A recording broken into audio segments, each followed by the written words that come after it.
इनकलाब जिंदाबाद। दोस्तों मैं आपका अपना साथी लक्ष्मी एस पटेल। दोस्तों आइए हुंगा एंड टोंगा वेलकोनो के बारे में समझते हैं। दोस्तों ये वेलकोनो का यदि आप लोकेशन देखें तो मैप में आपको लोकेशन नहीं मिलेगा, और इसका यदि रिलेटिव पोजीशन देखें तो ये न्यूजीलैंड के नॉर्थ ईस्ट में पड़ेगा। तो न्यूजीलैंड का पोजीशन ये है, न्यूजीलैंड के नॉर्थ ईस्ट में पोजीशन मिलेगा। और फिजी जो आइलैंड है अप्रॉक्सीमेटली फिजी लैंड आइलैंड है दोस्तों, इसके जो है कि साउथ और ईस्ट में ये जो है कि स्मॉल जो है वेलकोनो जो है कि आपको मिलेगा।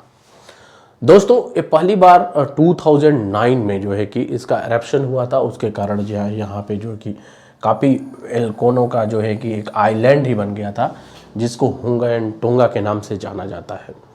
दोस्तों अभी बीती रात में जो है कि ये अब्रप्ट इरप्शन हुआ, जिसके कारण जो है कि ये पूरे इलाके में अप्रॉक्सीमेटली इतना बड़ा एरिया देख रहे हैं, इस पूरे इलाके में सुनामी आ गई है, जिसके कारण जो है कि अलास्का के सेंटर्स और डिफरेंट जो सिक्योरिटी सेंसर है उन्होंने अनाउंस कर दिया है कि लोग जितने भी लोग तटीय स्थान पे हैं वो तटीय स्थान को छोड़ के दूर जाएं, क्योंकि उससे जो है कि वो उसी से ही वो बच सकते हैं, अदरवाइज जानमान की जानमान की जो है कि हानि हो सकती।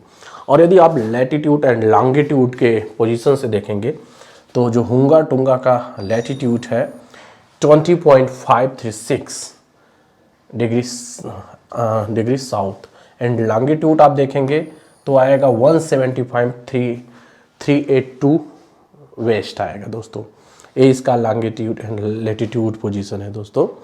अब दोस्तों आपके मन में आएगा कि वेलकोनो जो है, और सबसे बड़ी बात है दोस्तों कि ये जो वेलकोनो हुआ एरप्ट हुआ था अप्रॉक्सीमेटली 4 o'clock, जब ग्लोबल टाइमिंग देखेंगे तो 4 o'clock के आसपास एरप्ट हुआ था, और मात्र 20 मिनट के अंदर ये जो है कि अपनी पूरी चरम सीमा पे था।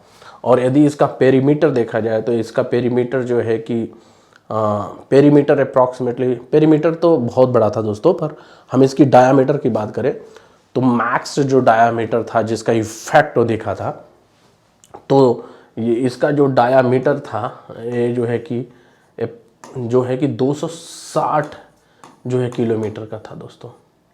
और सबसे बड़ी चीज़ है दोस्तों कि जो इसकी हाइट थी जब एरप्ट हुआ, तो इसके जो है कि जो एसेस हैं और काले बादल हैं, इसकी जो है कि ऊंचाई अप्रॉक्सीमेटली 20 किलोमीटर तक पहुंच गई थी दोस्तों।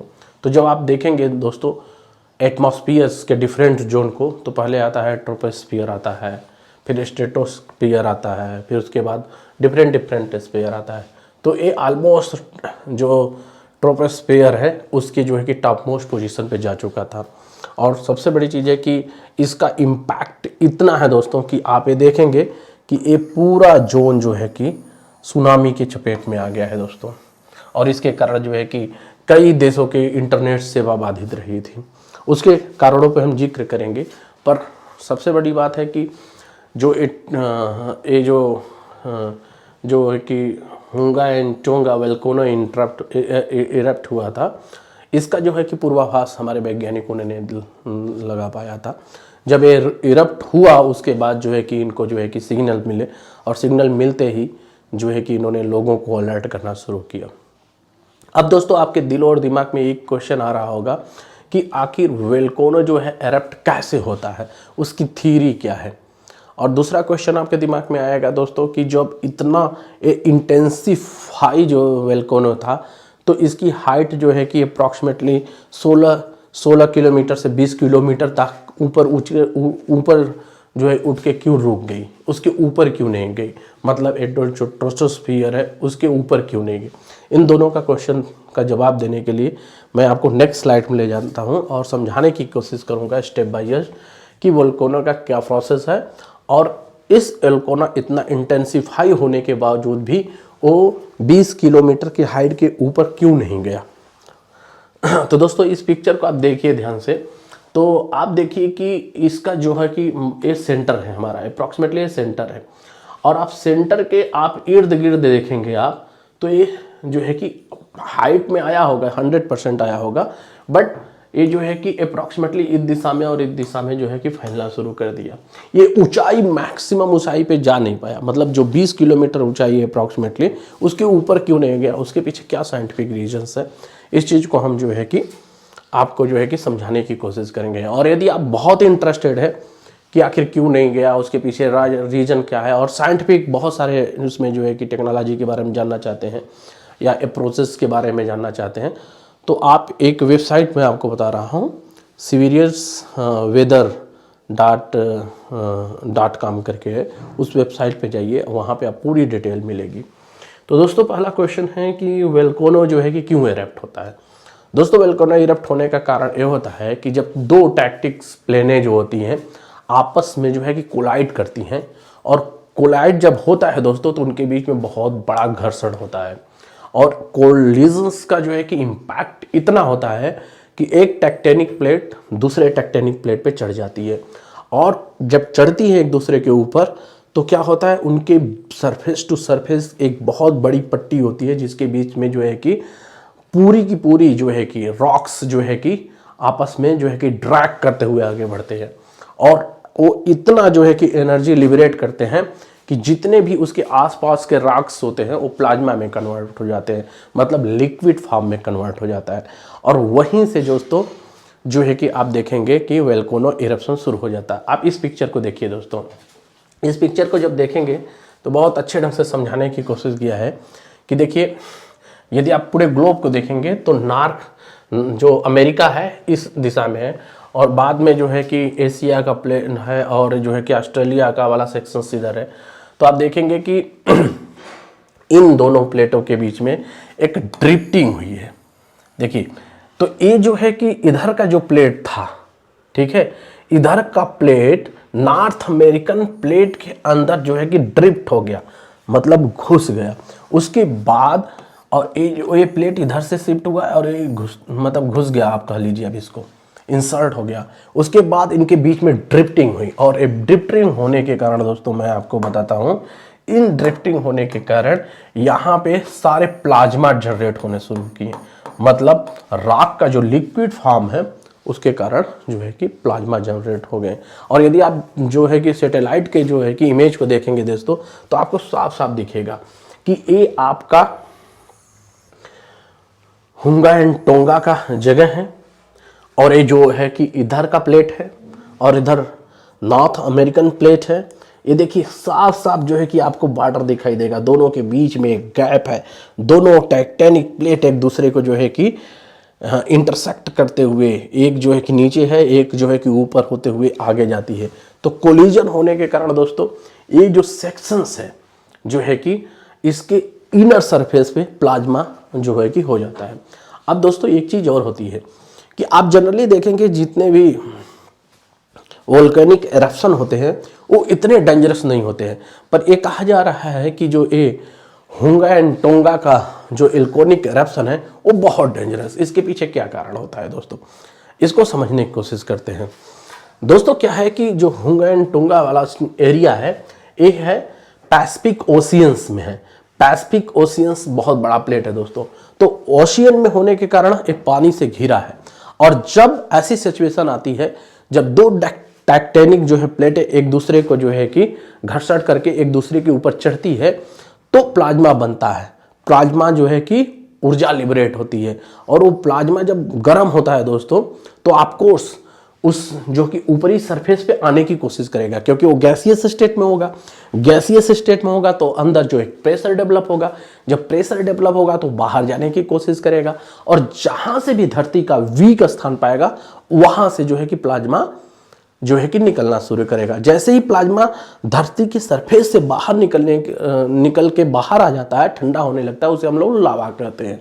अब होता है क्या है दोस्तों, जैसे ही इरप्ट होता है ओशियन में होने के कारण चारों तरफ पानी से घिरा है, और पानी उस जो है कि इरप्शंस वाले जो माउथ होता है उसके अंदर जाता है, और जैसे ही पानी, आप जैसे देखिए आप कोई गर्म चीज़ है, ठीक है, प्लाज्मा एकदम हॉट जो है प्लाज्मा है, उसका टेम्परेचर बहुत ज़्यादा है, और उसके अंदर आप पानी डाल दें तो पानी इमीडिएटली गैसियस स्टेट में हो जाएगा।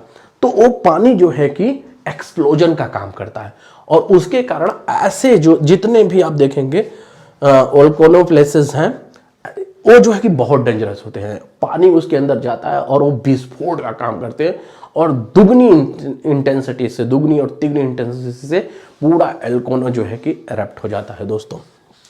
अब दोस्तों ये तो कारण है कि इस कारण से जो है कि वोल्केनो जो है कि एरप्ट होता है। अब आप आइए हम समझने की कोशिश करते हैं कि ऐसा क्या कारण था कि ये जो वोल्केनो एरप्ट हुआ उसकी हाइट 20 किलोमीटर के अप्रॉक्सीमेटली जाने के बाद जो है कि रुक जाती है। 20 किलोमीटर मतलब 16 से 20 किलोमीटर जाने के बाद वो ऊपर नहीं जाती है बल्कि फैलना शुरू कर देती है। इसी कारण दोस्तों ये जो हुंगा एंड टोंगा एरप्शंस हुआ, इसका जब डायामीटर आप देखेंगे तो लगभग 260 किलोमीटर के आसपास का था। मतलब फर्स्ट फेज में विद इन 5 to 6 मिनट का जो उनका एरिया कवर करने का था वो अप्रॉक्सीमेटली 130 किलोमीटर का था, पर मात्र 10 मिनट के बाद जो है कि वो 300 के दायरे के आसपास पहुंचने लगता है। इवन अब तो और बढ़ गया होगा, पर जब मैंने न्यूज एनालाइज किया था तब उस समय 260 किलोमीटर का दायरा था। और सबसे बड़ी चीज है कि इतना जो है कि लावा और जनरेट किया था कि आप अंदाजा नहीं लगा सकते हैं। पूरा एक न्यू आइलैंड जनरेट होने की कगार पे हो गया है दोस्तों। और देखिए दोस्तों इस पिक्चर में क्लियरली दिखाया गया है कि ये जो हमारा हुंगा टोंगा वाला पूरा एरिया है वो जो है कि वाटर के अंदर है। आप देखिए 2014-15 में जो इरप्शन हुआ उसके कारण है कि जो है कि यहाँ पे पिट बन गया है। और कल्डेरा से जो है कि ये देखिए, कल्डेरा का मतलब ही होता है दोस्तों कि जो वाटर के अंदर में था। तो पूरा हुंगा एंड टोंगा का जो पूरा एरिया ही है वो वाटर के अंदर था। पर 2009 में जब इनिशिएशन हुआ वोल्केनो इरप्शंस का, उसके बाद ये जो है कि धरती के ऊपर आया, क्योंकि ऑफकोर्स जो हमारा प्लाज्मा होगा जब बाहर आएगा, लावा जनरेट होगा तो कुछ ना कुछ जो है कि उसके जो एरिया बाहर बनते हैं, पर most of the area water के अंदर होते हैं। तो दोस्तों यही कारण है कि ये जो है कि वोल्केनो बहुत डेंजरस सिचुएशन में। अब दूसरे क्वेश्चन जो हम अभी आपसे पूछ रहे थे और उसको रिजॉल्व करने की कोशिश कर रहे थे कि ये जो है कि 15 और 16 जो किलोमीटर है उसके ऊपर न जाके फैलना क्यों शुरू कर दिया, उसके पीछे कारण ये है दोस्तों। जब आप एटमॉस्फेयर के लेयर को देखेंगे तो पहला जो होता है ट्रोपोस्फियर होता है दोस्तों। जब आप एटमॉस्फेयर के लेयर को देखेंगे तो पहला होता है ट्रोपोस्फियर होता है, दूसरा होता है स्ट्रेटोस्फियर होता है, तीसरा होता है मेसोस्फियर होता है। अब देखिए दोस्तों इंटरेस्टिंग बात, जो स्ट्रेटोस्फियर है वो अप्रॉक्सीमेटली 20 से 25 किलोमीटर का लेयर होता है। आप मोटी मोटा ये समझ लीजिए। और ये देखिए आराम से आपको ग्रीन ओजोन लेयर का भी परत दिखाई दे रहा है। और उसके बाद जो स्ट्रेटोस्फियर है ये इस बैंडविड्थ से आप देखिए तो स्ट्रेटोस्फियर का एक पॉइंट जोन है, ये वाला जोन है। अब देखिए, आप ध्यान से देखिए दोस्तों, बहुत इंटरेस्टिंग चीज मैं आपको बताने वाला हूं। यदि आप देखेंगे धरती का जो हाइट यदि इस डायरेक्शंस में जा रहा है तो आप यहां पे देखिए इन ट्रोपोस्फियर में जो है प्लेन, बलून और माउंट एवरेस्ट इतनी हाइट होती है, मतलब वहां तक आदमी सर्वाइव कर लेता है। उसके बाद जो है कि फाइटर प्लेन चलते हैं, बट फाइटर प्लेन जो पायलट होते हैं उनको स्पेशल इक्विपमेंट दिया जाता है ऑक्सीजन कैरी करने के लिए, तो वो तो सेकेंडरी चीजें है। पर जब टेम्परेचर का वेरिएशन देखेंगे आप दोस्तों तो धरती से जैसे जैसे ऊपर जाएंगे टेम्परेचर बहुत तेजी से गिरने लगता है, उसके बाद जैसे ही ये जो ट्रोपोस्फियर है खत्म होता है टेम्परेचर फिर से राइज होना शुरू हो जाता है दोस्तों। अब देखिए खेल यहां से शुरू होता है दोस्तों। और प्रेशर का भी कहानी देखिए दोस्तों, प्रेशर डाउन हो रहा है और इधर प्रेशर जो डाउन हो रहा है बहुत तेजी से डाउन हो रहा है, पर यहां जाके बाद प्रेशर उतनी तेजी से डाउन है, ऑलमोस्ट कांस्टेंट हो गया दोस्तों। ये बहुत इंटरेस्टिंग चीज है दोस्तों। यहां के बाद आप देखेंगे तो प्रेशर का जो डिक्रीज करने का रेट था ऑलमोस्ट कांस्टेंट हो गया, मतलब जो प्रेशर यहां है वो प्रेशर ऑलमोस्ट यहां है आप कह सकते हैं। तो प्रेशर में बहुत माइनर वेरिएशन है दोस्तों यहाँ के बीच में। और टेम्परेचर देखिए, टेम्परेचर के बीच में दोस्तों यहां से घटते हुए इमीडिएटली फिर बढ़ना शुरू कर देता है। अब देखिए खेल यहां से शुरू होता है दोस्तों। जैसे ही वोल्केनो एरप्ट हुआ तो वोल्केनो के अंदर बहुत टेम्परेचर था और एरप्शन के कारण और वाटर उसमें मिक्स हुआ, तो वाटर मिक्स के कारण एक्सप्लोजन हुआ, तो एक्सप्लोजन होने के कारण जो है कि वो आकाश की ओर जो है कि बढ़ना शुरू कर देगा, क्योंकि ऑफकोर्स वो गैसियस स्टेट में होगा, तो आकाश की ओर बढ़ना शुरू कर दिया। और सबसे बड़ी चीज है कि यहाँ पे जो है कि टेम्परेचर डाउन था और वोल्केनो का टेम्परेचर हॉट था, इसलिए दोनों कंपनसेट करके ऊपर जाने की कोशिश कर दिया, यहां तक पहुंचा। उसके बाद हुआ क्या कि यहां तक पहुंचते पहुंचे वोल्केनो के जो पार्टिकल हैं ऑलमोस्ट जो है कि न्यूट्रल कंडीशन में आ जाते हैं इन रेस्पेक्ट टू टेम्परेचर। तो टेम्परेचर इनका ऑलमोस्ट न्यूट्रल कंडीशन में आ जाता है। उसी समय इस जोन में आप स्ट्रेटोस्फीयर को देखेंगे, जब आप इस जोन में इसका टेम्परेचर बढ़ने लगता है। जब इसका टेम्परेचर बढ़ने लगता है, इसका मतलब कि जो इधर से वोल्केनो गैस आ रहा था उसके ऊपर एक जो है कि, मैं दूसरा कलर ले लेता हूं ताकि आपको क्लियर से, इसका मतलब जब जो इधर से आ रहा था वोल्केनो यहां तक पहुंचा था, टेम्परेचर न्यूट्रलाइज हो गया था और यहां पे टेम्परेचर इस स्ट्रेटोस्फीयर का जो है कि बढ़ गया और वो एक रिवर्स प्रेशर की तरह काम करने लगा। मतलब कि इधर से स्ट्रेटोस्फीयर टेम्परेचर बढ़ने के कारण रिवर्स प्रेशर का काम करने लगा। इसीलिए दोस्तों यहाँ पे आके जो है कि अप्रॉक्सीमेटली 20 किलोमीटर के रेंज में जो है कि ये जो ज्वालामुखी है वोल्केनो जो है अब जो है कि मैक्सिमम हाइट गेन कर लेता है। उसके बाद रिवर्स प्रेशर के कारण ये फैलना शुरू कर देता है। यही कारण है दोस्तों। और जनरली ये क्वेश्चंस का साइंटिफिक रीजंस अक्सर एग्जाम में पूछे जाएंगे, जो अच्छे एग्जाम में होते हैं, जिसमें आपकी आईक्यू और साइंस एंड टेक्नोलॉजी को जानने की जरूरत होती है, समझने की जरूरत है। तो दोस्तों आज बस इतना ही, पर यदि आपको मौका मिले तो आप जाइए different website, different news channel को खंगालिए, उसको एनालाइज कीजिए और इन डेप्थ इसका नॉलेज लीजिए।